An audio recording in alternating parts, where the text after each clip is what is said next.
solution. Anyway, so my husband has Northern European heritage, but he is also a sun worshiper. And people freak out all the time, like, oh my God, what about skin cancer? What about, right? Okay, so we're going to get in all of that today. We're going to talk about this. When I was a child, I spent a lot of time in the sun. I didn't really get a lot of burns. I got a couple of them. That's kind of where you got to be careful. I recall not even really wearing, I think I wore like copper tone 2 sometimes, maybe 4. Love the smell of copper tone. Still love the smell of copper tone. But most of the time, no sunscreen. What we would do is we would slowly, gradually get your base tan going. Like that was part of the thing, right? And we've been doing that for a long time. But in 2026, Americans are terrified of the sun. There's a campaign against sun exposure for fear of skin cancer, and it's just gone off the rails. And I see a lot of pale people like hiding indoors, slathering or worse, spraying themselves with sunscreen. All right, I'm going to take a moment here. There is absolutely nothing worse than being on the beach, enjoying the fresh air, enjoying the surf, enjoying all of the wonderful things, to get blasted in the lungs by an overspray of somebody hitting themselves with sunscreen. It's ridiculous. It's so bad. I mean, it's bad for you, and it sticks with me for like a long time when I'm doing this. I'm wondering if it has something to do with me minimizing this. I wish I didn't have to worry about that. I'm going to try and let's maximize and see how that goes. How we doing here? This, it's still choppy. Get better, Substack, please. I really want to use this feature. I would prefer to use it. It's a little easier to use. Anyway, so one of the things that I'm going to complain about is this sunscreen use. I'm going to try something different here. And when I'm on the beach, I don't want to get hit in the face with this stuff. It's dangerous for you. It's bad for you. And it really should be like smoking on the beach. Like, we don't want this. If you want to get the spray stuff, spray it in your hand, or better still, just don't. And we'll get into what healthy habits are around the sun. So before I complain anymore, welcome to Trust Your Gut with Tania. I am Tania Abatello, a functional nutrition strategist, wellness practitioner who helps individuals resolve chronic complex health issues that haven't really responded to conventional approaches. So I have a background in biology. I use that to go through studies to find the evidence for the claims that I make here. Granted, we are dealing with imperfect studies. They are not an end-all be-all. However, one of the things that I like to do is integrate ancient wisdom. Humanity's been around a very long time. We've got lots of things that have worked throughout millennia. And because of that, we really should start looking back at what has worked. Because I think there's this, everybody wants to get into what's new and learn new things and try all the new stuff because it's new, it's bright, it's shiny. As humanity, we are like this. Yeah, I see it. My quality's not great. Sorry. Anyway, so human beings evolved. Now, you can take this from any place. I don't want to get into this whole evolution versus religion thing, but you can totally believe in God and believe in God set it off, evolution into motion. I think that that's a thing that happened. Again, it's not one or the other, it's both. But anyway, we've evolved to be out in the sun all the time. exposed to the elements. That's how we lived for a long time. And we evolved to this point by being that way. So we would migrate too. We follow the sun. I mean, many of us of Italian and Jewish descent love to migrate back and forth between, what is this, 85, 83%? You know, again, I'm sorry, I keep getting thrown off by that. We migrate back and forth between, New England and Florida. Some people on the West Coast, I think they go between like Washington, Oregon, down to like San Diego.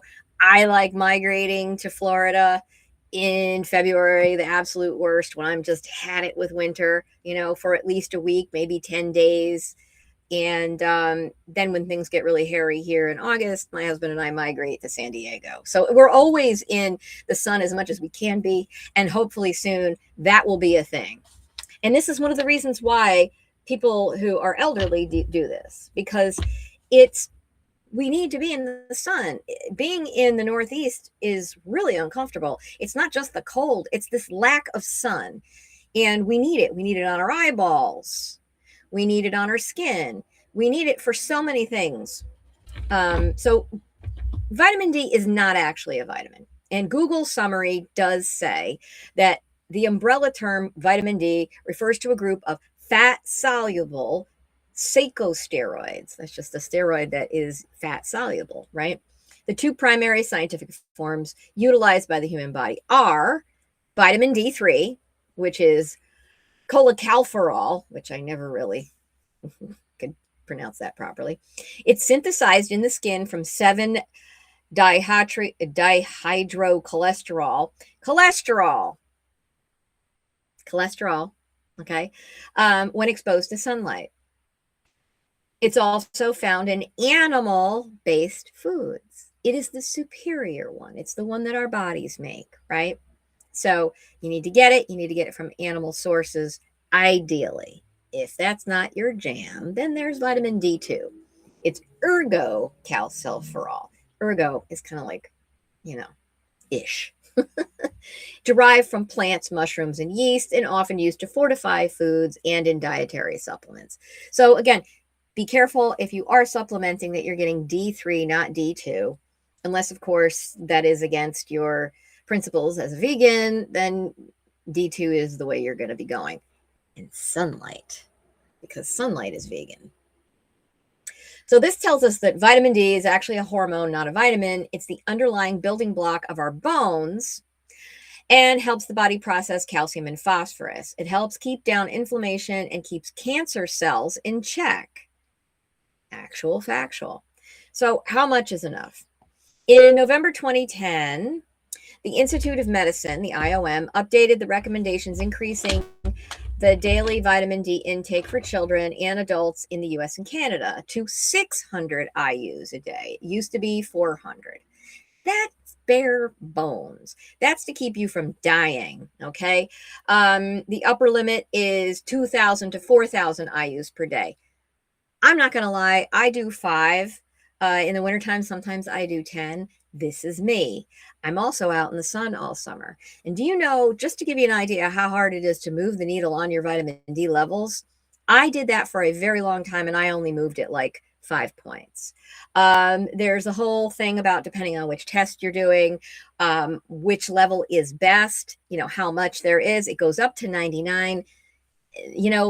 I've heard, this is just in passing, over 80 and you're keeping cancer in check, because we all have cancer all the time. Your cells are constantly trying to do everything it can to keep you from, the cells proliferate, they break down. So your body's always trying to get after it. Vitamin D helps this. So the best way to obtain these levels is sunlight exposure combined with supplementation. That includes vitamin K. I'm not going to get into that today. You need to take vitamin K with your vitamin D. There's different forms of vitamin K. Again, this is a nice little spot to say, don't just go taking anything. Consult your doctor or check with somebody like me. You can make an appointment, go to my website, you'll find it. I have a supplement review that I do that we'll go through everything. We can get some test results in there, look at all the things, and figure out what works best for you at bare minimum. We don't really get too crazy. So if you're living in a higher latitude in the northern hemisphere or a lower latitude in the southern hemisphere, you are not getting nearly enough, especially if you are a more melanated folk. And I am a brown person. So I need to maintain a constant source of sun. Otherwise, everything just goes to hell. I have arthritis in my fingers, it acts up. My mood gets terrible. My sleep is messed up. I feel terrible. There is a reason why you feel good when you go in the sun. It's because you need it. The other thing, too, people look at you when you're tan and they think it looks healthy because it is. And that's been something right along. There's other weird things that happen in like Asian cultures where they want to just maintain pristine skin. I'd like to see the answer to the question of how deficient in vitamin D are they? That being said, your diet can fix that too. So, for instance, Inuits, right? Eskimos, they eat a lot, or did traditionally in their diets, they ate a lot of like cod liver and things like that. You're getting vitamin D in your diet that way. And they maintained a nice brown color, despite the fact that they didn't get a lot of sunlight on them. That is an adaptation for those people. For these people like me, I'm, Sicilian island, middle of the Mediterranean, like Greece, all that, like, give me the sun. Sun exposure is essential. What we get from sunlight is far more important than any danger. Let me repeat that one more time. What we get from sunlight is more important than any danger that has been presented. The following evidence will explain what's going on here. So it says, this is a quote, excessive UVR, ultraviolet radiation, exposure accounts for only 0.1% of the total global burden of disease and disability adjusted life years, dailies. According to the 2006 World Health Organization report, The Global Burden of Disease Due to Ultraviolet Radiation, dailies measure how much a person's expectancy of healthy life is reduced by premature death or disability caused by disease. Co-author Robin Lucas, an epidemiologist at the National Centre for Epidemiology and Population Health in Canberra, Australia, explains that many diseases linked to excessive UVR exposure tend to be relatively benign, apart from malignant melanoma. We'll get into that. And occur in older age groups, mainly to the long lag between exposure and manifestation, the requirement of cumulative exposures, or both. Therefore, when measuring by dailies, these diseases incur a relatively low disease burden despite their high prevalence. And I am linking that. Anti-inflammatory action. In this next study, it's shown that vitamin D reduces neuroinflammation, let me get that one out, in children with autism spectrum disorder. The trial highlighted the possible anti-inflammatory role of vitamin D in children with ASD, as well as improving behavioral disorders. I am linking that.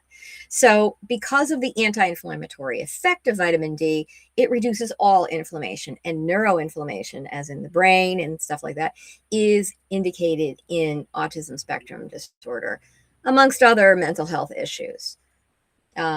In fact, obtaining proper vitamin D levels results in immune modulation of many conditions. I have an awesome infographic linked below that shows all of the things.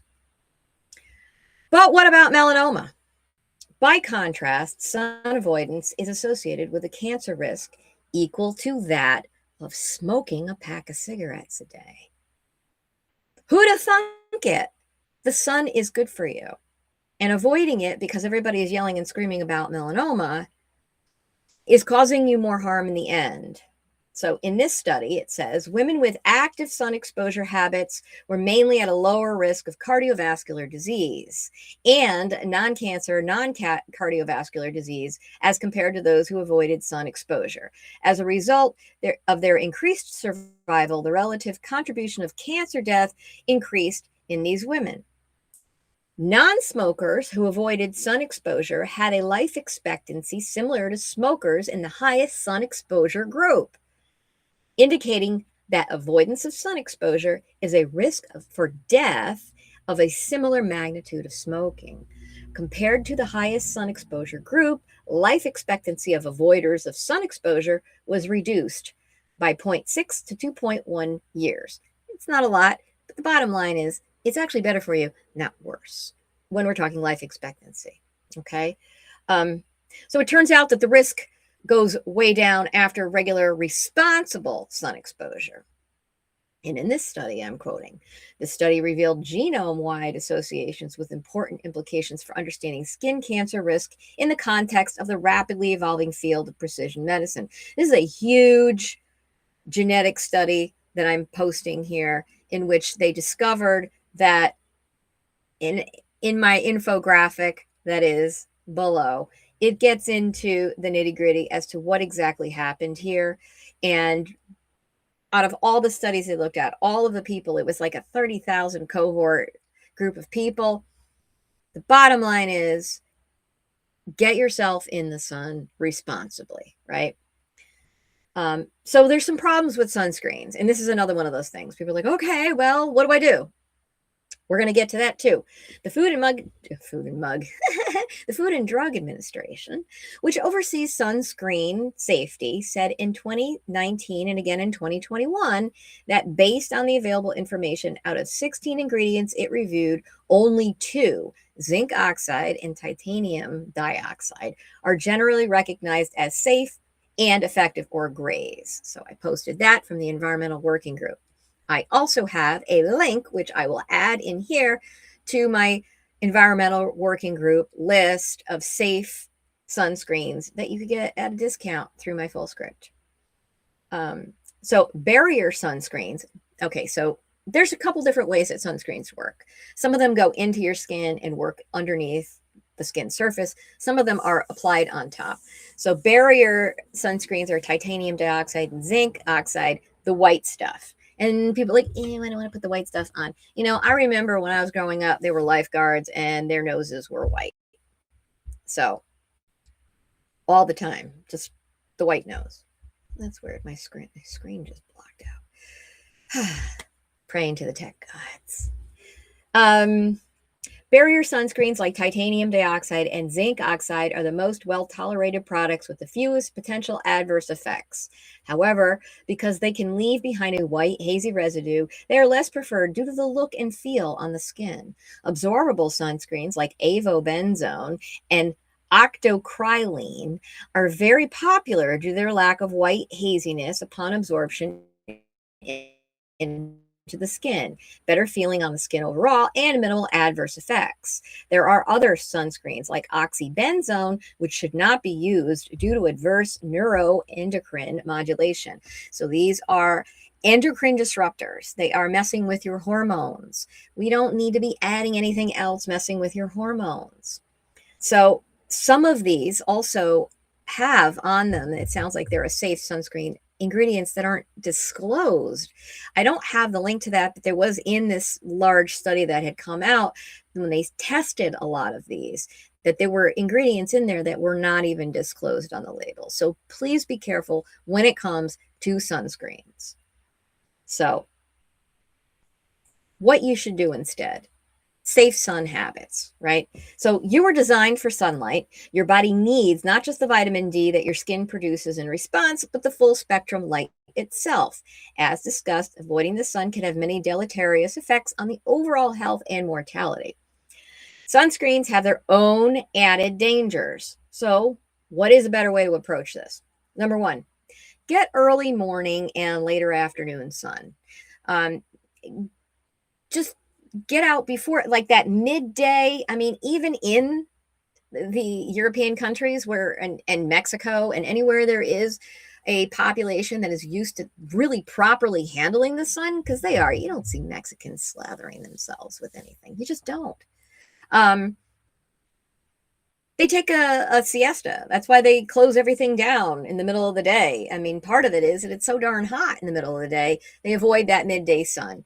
You really shouldn't be out on the beach in the middle of the day like that, But if you want to, you could slowly build yourself up a base tan. And I do this all the time. This is my practice every year. I'm always careful. As I get older, I've noticed that I do hold on to my tan longer, which is good because it's protective, but it's also not good because it makes it harder for me to get the sun exposure I need because the tan is protective. So there's this kind of balance that you got to do with it. Bottom line though, build up your tan. If you are a very pasty white person, you can still get tan. You just have to go very, very slowly. Be very careful. Time to turn so you won't burn. That could be every 5 minutes. That could be every 10 minutes. That could be every 15, depending on who you are. And I always do this on your back, on your stomach, on your back, on your stomach.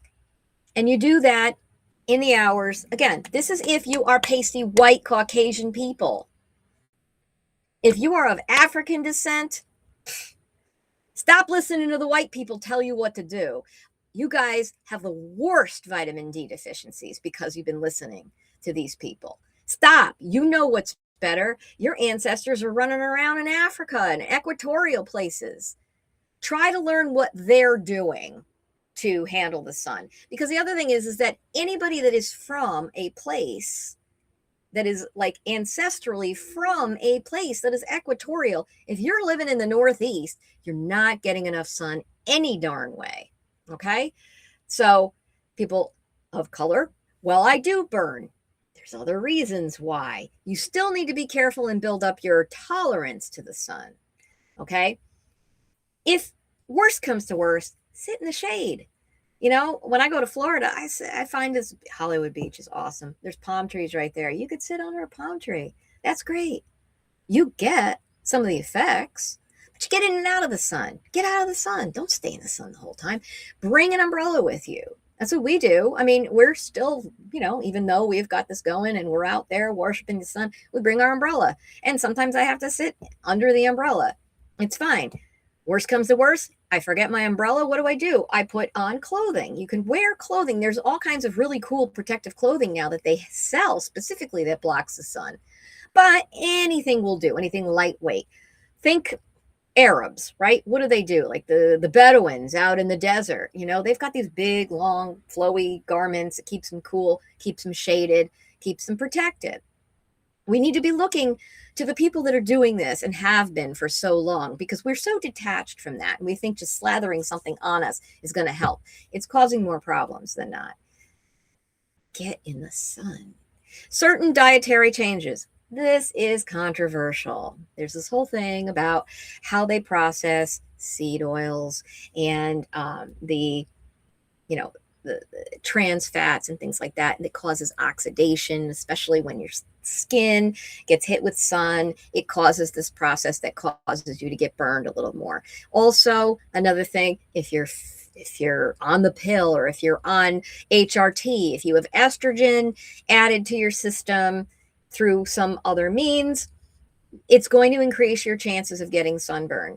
Certain drugs, antibiotics, things like that. It should say it right on the label. Be careful with that stuff, okay? But dietary changes that you can do is sticking to the foods that are natural sources of vitamin D and natural sources of oils, not squeezed, pressed, bleached, fumigated, God knows what kinds of things. So antioxidants, big time. So that is about it. Get out in the sun, enjoy yourself safely. Do not get burned. Just go out and enjoy it. Have a great day. Have a sparkling day. I love to say that. That is just perfect, right? Sun, sparkle. Trust Your Gut with Tania is a subscriber-supported podcast. If you're getting value, please consider subscribing, upgrading your subscription, and sharing with others you feel would benefit. Until next time, bye-bye.